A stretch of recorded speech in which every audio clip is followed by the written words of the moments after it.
Mes cheveux afro, ces précieux cheveux, crépus, frisés, bouclés. Si on en parle tant depuis des siècles, c'est parce qu'ils subissent encore les conséquences d'une histoire chargée d'événements. Esclavage, colonisation, mouvement des droits civiques.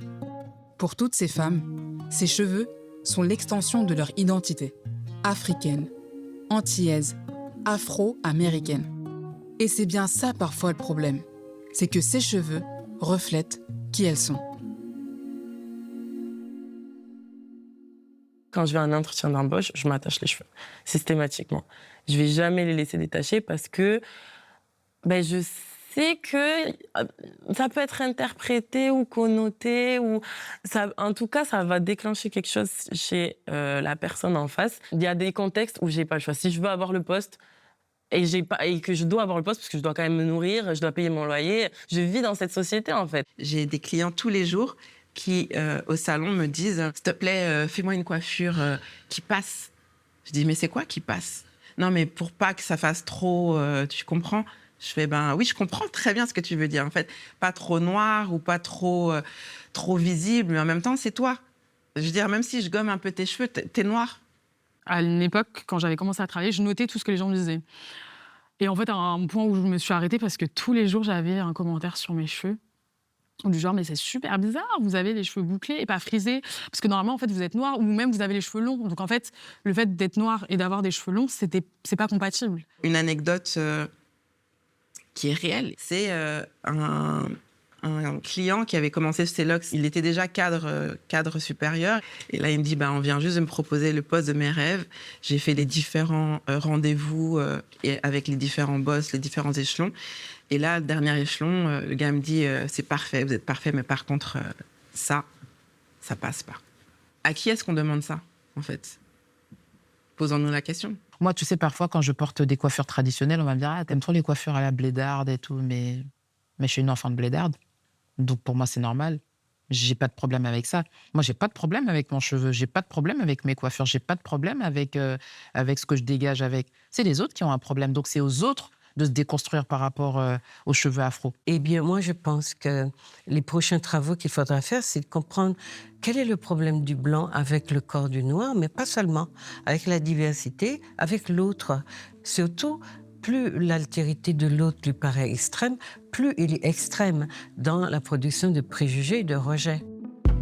En France, ce genre de témoignages ont entraîné la proposition d'une loi contre la discrimination capillaire portée par le député Olivier Servat. Elle vise à interdire toute discrimination liée à la chevelure, qu'elle soit naturelle ou avec des tresses. En réalité, s'agit-il vraiment de cheveux ou de sociétés encore trop peu habituées aux cultures que ces coiffures reflètent? Ces cheveux les lient au continent mère, l'Afrique. C'est d'ailleurs à travers des livres sur les coiffures du continent qu'Aïssé s'est renseigné sur son identité.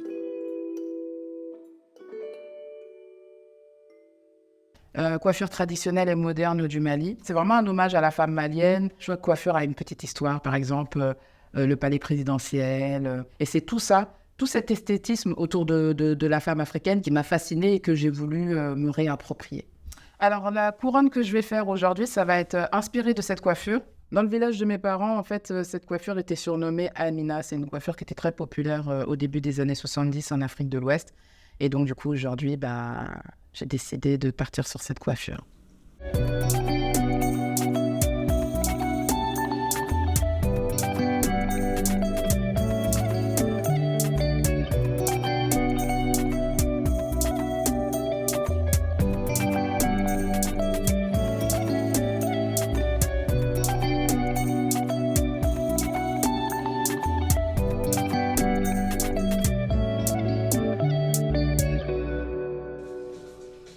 Franchement, je kiffe.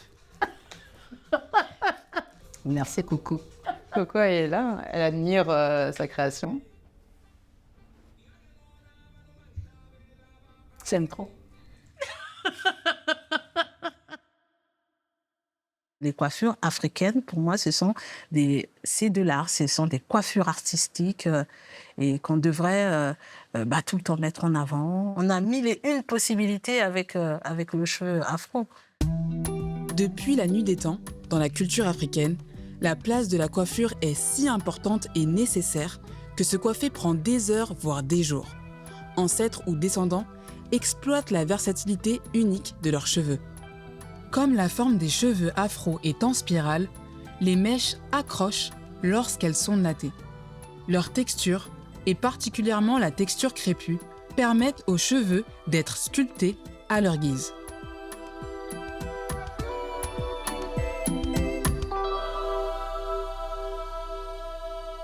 Ma coiffure préférée et principale, c'est tout le temps l'afro. Le gros afro années 70. Moi, souvent, j'alterne avec du coup des tresses ou des nattes collées. Je fais aussi beaucoup de vanille, donc des tresses avec 2 brans. Ça, j'aime énormément. Je les porte, je dirais, plus de la moitié de l'année. La plupart du temps, forcément, j'ai mon afro, je me casse plus trop la tête. Je trouve que c'est ce qui me va le mieux, personnellement. Il y a des fois où j'ai envie de changer. Tout dépend de mon mood, en fait. Quand je vois des perruques rouges, je suis en pétard. Je me dis, allez, je suis en pétard. Quand il y a des moments où j'ai envie juste d'être moi, genre, choice, de manière simple et tout. Parce que j'ai un côté aussi très, des fois, garçon manqué, tu vois. C'est vraiment jouer avec les différentes facettes de ta personnalité, tu vois. Pour moi, les cheveux, comme j'ai dit précédemment, c'est vraiment ta couronne, tu vois. C'est ton identité, c'est un cheveu qui est littéralement riche. Tu peux absolument tout faire. Tu peux faire des tresses lundi, samedi, t'as un afro, le mardi d'après, t'as une perruque jusqu'ici rouge, après, tu reviens, t'as des bantouknotes. La coiffure qui m'allait le plus, c'était le chignon. Seulement, comme c'était la coiffure qui m'allait, je la faisais tout le temps. Et à force de faire le chignon, comme moi, j'ai des cheveux qui sont assez fins, ils aiment pas être tirés tout le temps. Voilà, ils aiment pas ça du tout. Eh bien, je commençais à avoir des problèmes capillaires dus à cette coiffure-là. Donc, pour moi, les perruques, ça a été un bon compromis. C'est-à-dire que je fais attention à mes cheveux sous ma perruque et puis je mets la perruque que je veux pour avoir l'aspect que je veux. Je vois des femmes qui en voient avec les cheveux naturels. Mais moi, à part avec ce chignon-là, et encore, avec le chignon d'un... Bon, c'était joli, mais... Tu vois. Mais comment j'en vois avec une perruque? Non, c'est pas la même chose. C'est le regard des gens, c'est les commentaires, c'est les coups de chèvre, c'est les... Tu vois, je peux faire sans, mais ça me limiterait. Voilà, ça me limiterait dans mes aspirations, ça me limiterait dans la femme que j'ai envie d'être. Et comment je sais que je vais envoyer? Eh bien, ça gagne. Si ma mère avait su tout ce qu'il fallait faire et tout ce qu'il ne fallait pas faire pour les cheveux, peut-être qu'aujourd'hui, je ne porterais pas de perruque. Et puis, je l'espère aussi, même moi, pour mes enfants. J'espère que ma fille ne mettra pas de perruque. Bon, pour le modèle maternel, c'est gâté. Mais j'espère vraiment de tout faire bien pour qu'elle n'en ait pas besoin ou que ce soit vraiment esthétique et qu'elle ne le dise pas pour faire plaisir à certaines oreilles de dire j'ai envie de changer de coiffure. Il y en a, oui, mais il y en a beaucoup, non. Donc oui, je pense que pour les prochaines générations et puis même pour celles d'aujourd'hui, d'avoir le choix. Les transmissions, bonnes et mauvaises, ont façonné ces femmes. Car oui, l'histoire aura laissé en elles une empreinte indélébile. Mais vous savez ce qui reste, même des années après? Les mots des parents. Tout se passe dans l'enfance, à tous les niveaux. Si j'ai cette confiance en moi aujourd'hui, c'est grâce à mon papa. Mon père, c'était mon pilier, en fait. Quand j'étais enfant, je voyais que à travers lui. Et je parlais beaucoup avec lui. Et il me parlait beaucoup. Il me disait, ma fille, t'es mon premier enfant, il faut que tu sois fière. Quand on se regardait dans le miroir, il nous faisait ça. Il dit, tu regardes les gens face à toi. Il a dit, oui, il ne faut pas regarder faut pas regarder le sol, en fait. On est des Africains, on est des Ndjaï. Ça compte énormément parce que même jusqu'à présent, quand je vais chez mes parents et que mon père il me voit avec mes coiffures, il dit, moi, je ne sais pas d'où ça te vient d'aimer les tresses, mais en tout cas, ça te va bien, ma fille. La chance que j'ai eue, c'est d'être élevée par ma grand-mère. C'est-à-dire que moi, mes gestes, ils m'ont été transmis par quelqu'un de bien plus ancien qui n'utilisait pas le défrisage. J'ai eu cette chance-là d'être toujours au naturel, d'avoir un entretien naturel et que ma grand-mère me transmette que mes cheveux sont beaux naturels et que non, on ne se défrise pas avant 18 ans ici, mademoiselle. Donc avant d'y arriver, et même quand elle est morte, à 18 ans encore, je suis arrivée devant un pot de défrisage et je me suis posé la question et j'ai pensé à elle et j'ai reposé le pot.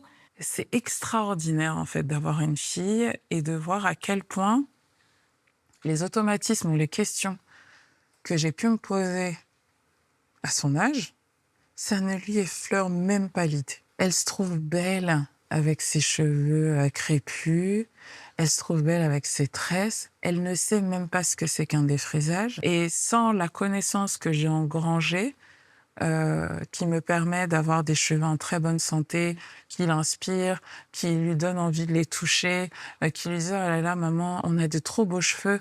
Oh, regarde les cheveux qu'on a, etc. » C'est quelque chose qui n'a pas de prix pour moi parce que toute cette faible estime de soi que j'ai pu avoir du fait que je porte des cheveux crépus dans un monde principalement aux cheveux lisses, elle n'aura pas à le vivre, elle ne l'a pas vécu.